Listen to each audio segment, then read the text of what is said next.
Elle a d'abord une proximité parisienne tout à fait pertinente par rapport au planning des comédiens, un réseau de techniciens extrêmement performants, ça fait 30 ans que les techniciens de la région travaillent de manière professionnelle et efficace, des figurants des comédiens qui sont là aussi très présents, des décors extrêmement variés, de la côte au milieu urbain en passant par la campagne, tout est possible dans la région Hauts-de-France, et puis surtout des habitants qui sont toujours très chaleureux et très accueillants et qui respectent le travail des équipes. Nous ne tenons pas la main des artistes quand ils écrivent, mais ce qui est certain, c'est que nous avons un certain nombre d'auteurs-réalisateurs issus de la région qui y reviennent très régulièrement et qui sont toujours inspirés.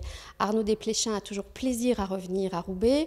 Évidemment, Bruno Dumont, qui vit dans la région, privilégie le plus souvent possible, et même quasiment tout le temps, la région comme pour incarner ses histoires.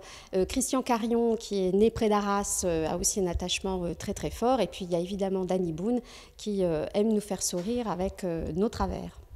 Alors, Arnaud Desplechin est un des cinéastes français les plus reconnus. Il a reçu en 2016 le César du meilleur réalisateur pour Trois souvenirs de ma jeunesse, qui avait également été tourné à Roubaix.